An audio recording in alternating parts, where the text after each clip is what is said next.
প্রিয় দর্শক, কিয়ামতের দিন হিন্দুদের সাথে কি হবে এবং কিভাবে তাদের কিয়ামত শুরু হবে জানলে অবাক হয়ে যাবেন। চলুন তাহলে শুরু করি আজকের ভিডিও। প্রিয় বন্ধুরা, এই ভিডিওটি অত্যন্ত গুরুত্বপূর্ণ, কারণ এখানে আমরা জানব কিয়ামতের দিন হিন্দুদের কি হবে এবং কিভাবে শুরু হবে হিসাব নিকাশ। তাই বন্ধুরা, ভিডিওটি শেষ পর্যন্ত মনোযোগ সহকারে দেখুন আর চ্যানেলটিকে সাবস্ক্রাইব করে রাখুন। ধন্যবাদ। প্রিয় বন্ধুরা, যখন কিয়ামতের সমস্ত ছোট বড় নিদর্শন পূরণ হয়ে যাবে, তখন কিয়ামত শুরু হবে। কিয়ামতের শুরুটা হবে শিঙায় ফুৎ দেওয়ার মাধ্যমে। শিঙায় ফুৎ দেবেন ফেরেশতা হযরত ইসরাফিল আলাইহিসসালাম। হযরত ইসরাফিল আলাইহিসসালাম যখন সৃষ্টি হয়েছেন, তখন থেকে আল্লাহ তাআলার হুকুমে শিঙায় মুখ রেখেছেন। যেদিন সৃষ্টিকর্তার পক্ষ থেকে শিঙায় ফুঁক দেওয়ার হুকুম হবে, সেদিন প্রতিটি প্রাণী মৃত্যুর স্বাদ গ্রহণ করবে। তা পাখি হোক, জন্তু জানোয়ার হোক, ফেরেশতা কিংবা মানুষ। এমনকি আকাশ ফেটে গিয়ে গলিত তামার মতো লাল হয়ে যাবে। সূর্য ও চন্দ্র দুটোই নিষ্প্রহ হয়ে একত্রিত হয়ে যাবে। তারাগুলো নিষ্প্রহ হয়ে ছড়িয়ে পড়বে। পৃথিবী আল্লাহ তাআলার ভয়ে প্রচণ্ডভাবে কাঁপতে শুরু করবে। পাহাড় এমনভাবে চূর্ণ বিচূর্ণ হবে যে তা ছড়িয়ে পড়া ধুলোর মতো মনে হবে। নদী ও সমুদ্রের প্রাণী আগুনের মতো জ্বলে উঠবে। এই পৃথিবীতে যা কিছু জীবনের মতো অবশিষ্ট থাকবে, সব কিছুর ধ্বংস হয়ে যাবে। এমনকি শেষ পর্যন্ত সেই প্রাণ যিনি শিঙায় ফুঁক দিচ্ছেন, অর্থাৎ হযরত ইসরাফিল আলাইহিসসালাম, তাকেও আল্লাহ তাআলা মৃত্যু দেবেন। আর সেদিন শুধুমাত্র একমাত্র মহান আল্লাহ রাব্বুল আলামিন সত্তাই অবশিষ্ট থাকবেন। এরপর যখন আল্লাহ তাআলার ইচ্ছা হবে, তখন তিনি আবার হযরত ইসরাফিল আলাইহিসসালামকে জাগিয়ে তুলবেন। তাকে আবার শিঙায় ফুঁক দেবার হুকুম দেয়া হবে। তিনি যখন শিঙায় ফুঁক দেবেন, তখন হযরত আদম আলাইহিসসালাম থেকে শুরু করে কিয়ামত পর্যন্ত যত প্রাণী এসেছিল, তাদের সবাইকে পুনরায় জাগিয়ে তোলা হবে। সেই সময় সবার আগে কবর থেকে উঠে আসবেন সৃষ্টির শ্রেষ্ঠ নবীদের ইমাম হযরত মুস্তাফা মুহাম্মদ সাল্লাল্লাহু আলাইহি ওয়াসাল্লাম। এরপর হযরত মুসা আলাইহিসসালাম তার কবর থেকে উঠে দাঁড়াবেন। তারপর বাকি মানুষও তাদের কবর থেকে বের হতে শুরু করবে। তাদের সবাইকে হাসরের ময়দানে নিয়ে আসা হবে। সেখানে সব পুরুষ ও নারী মগ্ন দেহে এবং খালি পায়ে থাকবেন। কিন্তু ভয় ও আতঙ্কের কারণে কেউ কারো দিকে তাকানোর সাহস পাবে না, কারণ হাসরের ময়দানে সূর্য 10 গুণ বেশি তীব্র হবে। প্রত্যেকে মনে করবে যে সূর্য পৃথিবী থেকে কয়েক গজ দূরে রয়েছে। তীব্র রোদের কারণে মানুষের ঘামে ভিজে যাবে। সেদিন 7 ধরনের মানুষ আল্লাহর আরশের ছায়া পাবেন। নবী সাল্লাল্লাহু আলাইহি ওয়াসাল্লাম বলেছেন, রোদ আর তৃষ্ণার কারণে মানুষ ছটফট করবেন। কেউ কারো অবস্থায় জিজ্ঞাসা করার মতো অবস্থায় থাকবে না। এই অবস্থায় হাজার হাজার বছর কেটে যাবে। তারপর মানুষ পেরেশান হয়ে নিজেদের মধ্যে পরামর্শ করে হযরত আদম আলাইহিস সালামের কাছে যাবে এবং বলবে, হে আমাদের পিতা, আমাদের পক্ষে এগিয়ে যান এবং আল্লাহর কাছে আরজ করুন যে, হে আল্লাহ, এই কঠিন অবস্থা সহ্য করা আমাদের পক্ষে কঠিন। আমাদের হিসাব নিয়ে নিন, যাতে আমরা জানতে পারি আমাদের গন্তব্য কোথায়। এই কষ্ট আমাদের সহ্যের বাইরে। কিন্তু হযরত আদম আলাইহিস সালাম তখন বলবেন, না, আমি একটি ভুল করে ফল খেয়েছিলাম এবং সেই ভুলের জন্য 300 বছর কেঁদে কেঁদে ক্ষমা প্রার্থনা করেছিলাম। হাদিসে এসেছে, সমস্ত মানুষের কান্নার আংশিক অংশের তুলনায় হযরত আদম আলাইহিস সালামের 300 বছরের কান্নার পরিমাণ ছিল 9 ভাগ। এত কান্নার পরও আল্লাহ তাআলা তার তওবা কবুল করেছিলেন। এরপর তিনি বায়তুল শরীফ নির্মাণ করেন এবং 30 বার হজ করেন পায়ে হেঁটে। কিন্তু কিয়ামতের দিন তিনি তবুও বলবেন, না, আমি আল্লাহর সামনে যেতে লজ্জা বোধ করছি। চিন্তা করুন, হযরত আদম আলাইহিস সালামের তওবা কবুল হয়ে গেছে, তবুও তিনি এমন বলছেন। আমরা যদি আমাদের গুনাহ নিয়ে তওবা না করে মারা যাই, তাহলে কিয়ামতের দিন আল্লাহর সামনে দাঁড়ানো আমাদের জন্য কতটা কঠিন হবে। এরপর হযরত আদম আলাইহিস সালাম সবাইকে বলবেন, তোমরা হযরত নূহ আলাইহিস সালামের কাছে যাও। তখন সমস্ত মানব জাতি হযরত নূহ আলাইহিস সালামকে খুঁজে তার কাছে আরজ করবে, হে দ্বিতীয় আদম, আমাদের জন্য আল্লাহর কাছে সুপারিশ করুন এবং আমাদের তার সামনে পেশ করুন। কিন্তু হযরত নূহ আলাইহিস সালাম বলবেন, না, আমি আমার ছেলের জন্য দোয়া করেছিলাম। আর আল্লাহ তাআলা বলেছিলেন, হে নূহ, এমন দোয়া করো না, আমি সেই হুকুমের ভয়ে ভীত।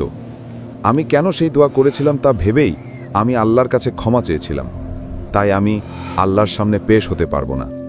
হযরত নূহ আলাইহিস সালামের আসল নাম ছিল আব্দুল গাফফার, কিন্তু তিনি সেই দোয়া করতে গিয়ে এত কাঁদলেন যে তার নাম হয়ে গেল নূহ, যার অর্থ ক্রন্দনকারী।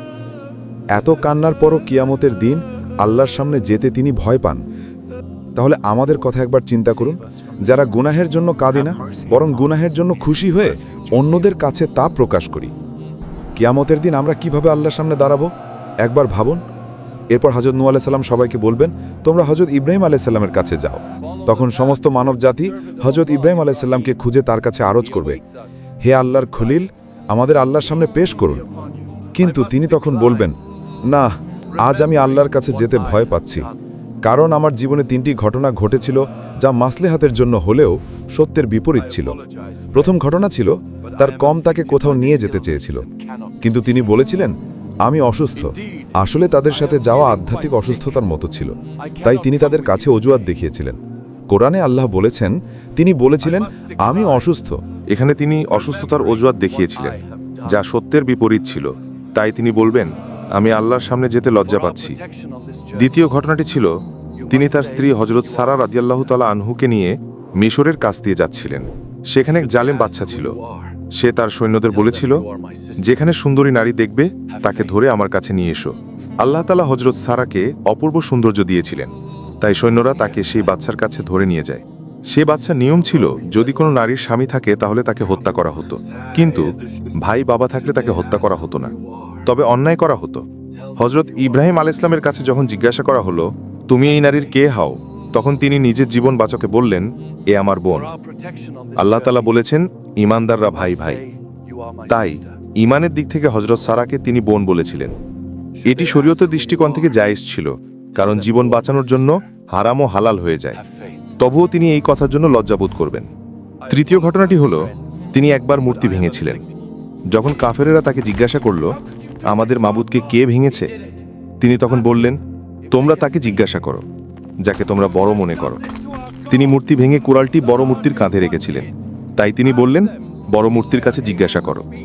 এটি তেমন বড় কথা না হলেও কাফরদের বোঝানোর জন্য করা হয়েছিল, কিন্তু এটি সত্যের বিপরীত ছিল। তাই তিনি বলবেন, আল্লাহর খলিল হওয়া সত্ত্বেও আমি আল্লাহর সামনে যেতে লজ্জা পাচ্ছি।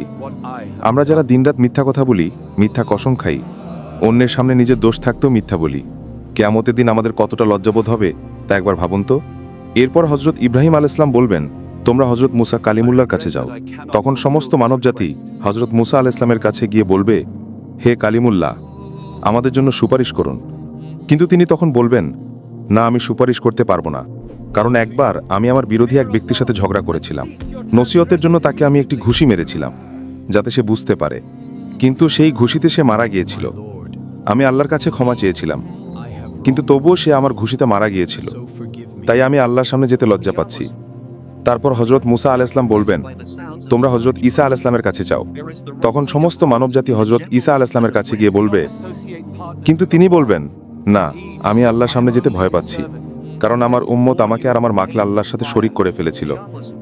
আর যদি আল্লাহ আমাকে জিজ্ঞাসা করেন, তুমি কি বলেছিলে আমার সাথে তোমাকে আর তোমার মাকে শরীক করতে, তাই আমি আল্লাহর সামনে যেতে ভয় পাচ্ছি। তারপর হযরত ঈসা আলাইহিস সালাম বলবেন, তোমরা আল্লাহর প্রিয় নবী হযরত মুহাম্মদ সাল্লাল্লাহু আলাইহি ওয়াসাল্লামের কাছে যাও। তখন সবাই নবী করিম সাল্লাল্লাহু আলাইহি ওয়াসাল্লামের কাছে যাবে। সেই সময় আল্লাহ তাআলা নবীদের জন্য মিম্বার তৈরি করবেন। নবী সাল্লাল্লাহু আলাইহি ওয়াসাল্লামের জন্য মিম্বার তৈরি করা থাকবে, কিন্তু তিনি মিম্বাতে তখন বসবেন না, কারণ তার মনে হবে যদি আমি এই মিম্বাতে বসি তাহলে এটি জান্নাতে চলে যেতে পারে আর আমার গুনাহগার উম্মাত পিছনে থেকে যাবে। তখন আল্লাহ তাআলা জিজ্ঞাসা করবেন, হে আমার প্রিয় বন্ধু, আপনি মিম্বাতে বসছেন না কেন? তখন তিনি বলবেন, হে আল্লাহ, আমার উম্মতের গুনাহের বিষয়ে এখনো ফয়সালা হয়নি, আমি কিভাবে মিম্বারে বসব? তখন আল্লাহ তাআলা তার উপর একটি বিশেষ তালাজি প্রকাশ করবেন। নবী করিম সাল্লাল্লাহু আলাইহি ওয়াসাল্লাম বলেছেন, সেই তালাজির কারণে আল্লাহ তাআলা আমাকে মাকামে মাহমুদ দান করবেন। আমি সেখানে গিয়ে একটি সেজদা করব এবং সেজদায় আল্লাহর এমন প্রশংসা করব যা এর আগে কেউ করেনি এবং পরেও কেউ করবে না। কান্না অবস্থায় আমি সেজদা করব, আল্লাহ তাআলা আমার সেই সেজদা কবুল করবেন এবং জিজ্ঞাসা করবেন, হে আমার প্রিয় বন্ধু, আপনি কি চান? আমি বলবো, হে আল্লাহ, আপনার বান্দাদের হিসাব নিয়ে নেন। আল্লাহ তাআলা বলবেন, ঠিক আছে।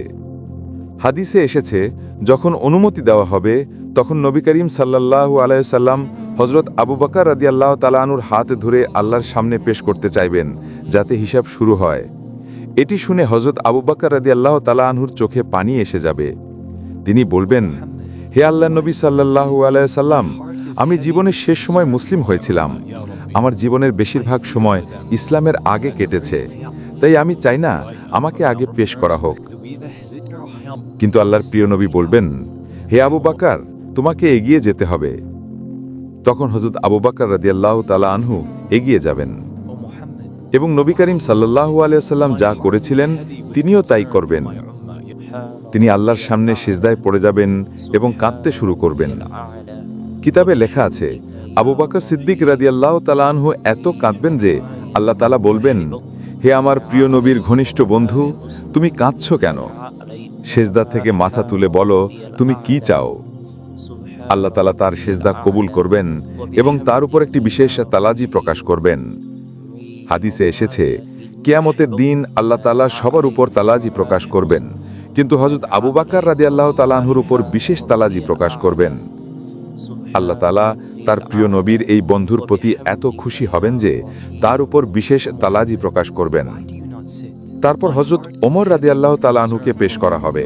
হাদিসে এসেছে, যখন হযরত ওমর এগিয়ে যাবেন তখন আল্লাহ তাআলা বলবেন, হে ওমর, তোমার উপর শান্তি বর্ষিত হোক। আরেকটি হাদিসে এসেছে, কিয়ামতের দিন আল্লাহ তাআলা সবার আগে হযরত ওমর রাদিয়াল্লাহু তাআলা আনহুকে সালাম দিবেন। তিনি এমন পবিত্র জীবন যাপন করেছিলেন যা তার আমল দেখে আল্লাহ তাআলা খুশি হবেন। এরপর আল্লাহর প্রিয় হযরত ওসমান রাদিয়াল্লাহু তাআলা আনহুকে পেশ করা হবে। কিতাবে লেখা আছে, যখন হযরত ওসমান রাদিয়াল্লাহু তাআলা আনহু আল্লাহর সামনে পেশ হবেন তখন আল্লাহ তাআলা তার হিসাব খুব দ্রুত নিয়ে নেবেন।